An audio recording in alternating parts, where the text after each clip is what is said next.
Here's my guitar hot take that's going to anger the internet. Locking tuners? Not necessary.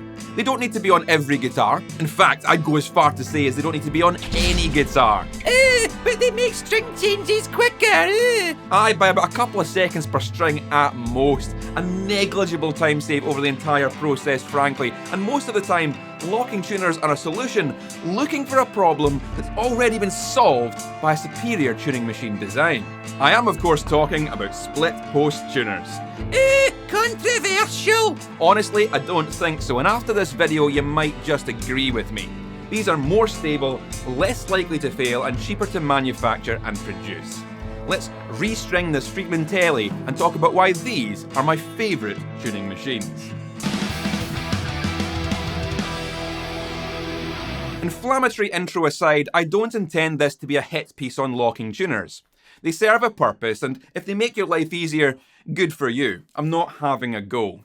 However, there are a lot of people who do feel some kind of peer pressure to spend money upgrading to locking tuners because they've been told that it will make their tuning more stable or that they are better than all other tuners, which is just not true.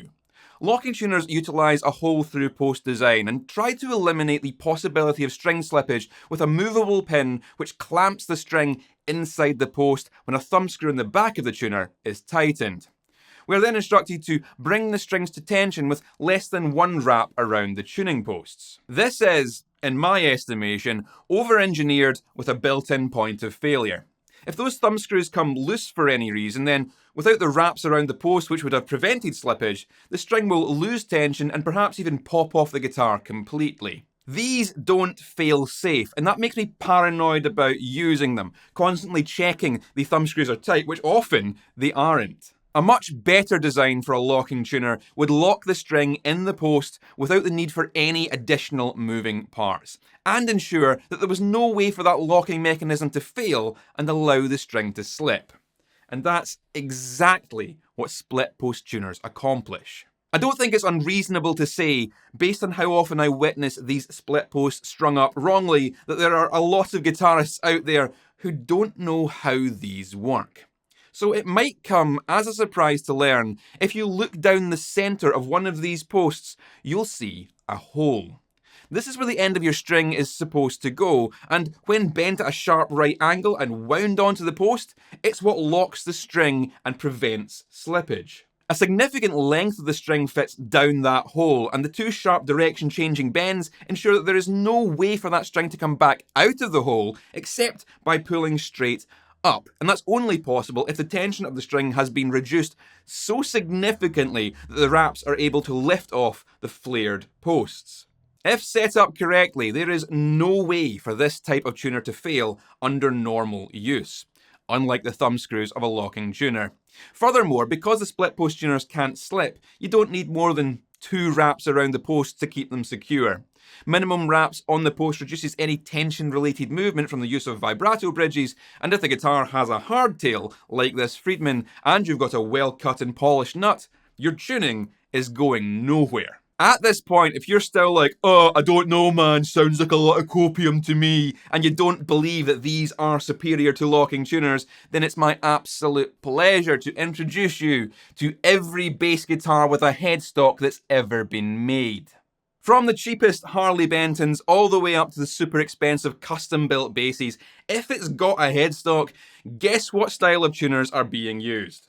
That's right, split-post tuners, where the string goes down a hole in the centre and wraps twice around the post. With the exception of a couple of vintage outliers like a Dan Electro Longhorn, every bass I've ever encountered uses split-post tuners. And you know who isn't crying out for locking tuners on all their instruments? Bassists. Do you know who isn't complaining that their tuning machines are causing tuning instability?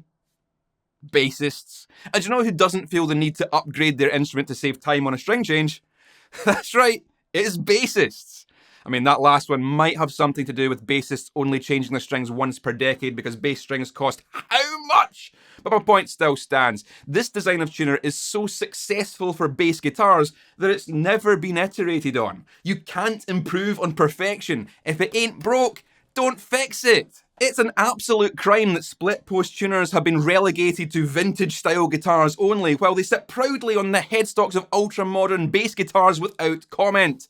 This is my campaign for guitar hardware companies to bring modern style split post tuners into the mainstream for 2025. Let's start a revolution. Let's make this happen. Okay, tutorial time. Let me show you how to properly string up a guitar equipped with split post tuners.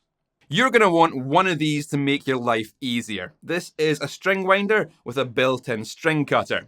We'll need both of these tools to install our new strings, so having them combined into one device makes a lot of sense. This one is from D'Addario, and you'll find a link in the description if you need to purchase one. We can use the winder to unwind the strings, reducing string tension until the strings can be cleanly lifted off the tuning post. Split post tuners make the removal of strings quick and easy, and you can even pop them back on the way they came off if you just need to temporarily get the strings out of the way to access the pickguard or the fretboard to do some maintenance. With the strings removed, now is an excellent time to clean the fretboard of any tone gunk. I'm using a wax-based fretboard polish which is safe for the exposed maple and thin nitro finish on this neck. I'll also take the time to give the frets a quick polish with Music Nomad polishing compound and buff up the bone nut to make it shine. I'm using a set of D'Addario 10s on this guitar. Once the strings are threaded through the bridge, drag them up to the headstock.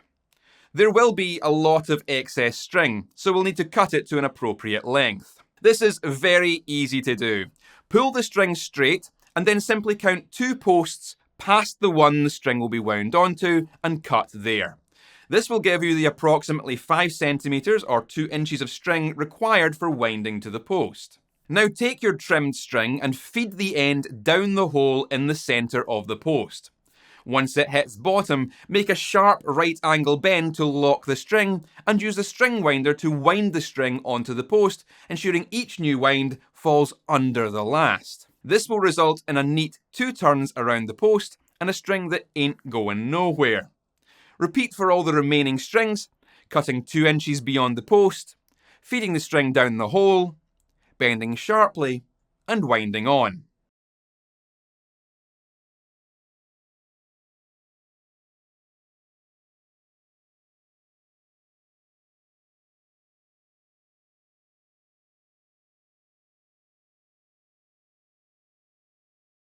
Finally, bring all the strings up to pitch and give them a stretch.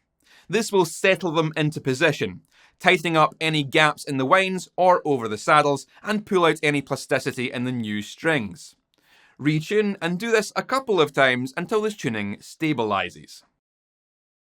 Now this is the point where the locking tuner holdouts have no doubt already rushed to the comment section to fire in a gotcha about how, in a gigging situation, if you break a string, locking tuners are still better because you don't have to cut the new string before you install it, saving you time.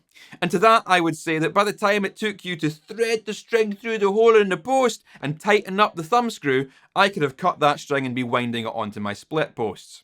But you wouldn't have the tool! Well, I'd obviously be smart enough to put this into my gig bag alongside the spare set of strings and have it within reach should I need to use it. Locking tuners would still be quicker. Yeah, maybe, but you know what's quicker than changing a string on stage regardless of what tuners you're using?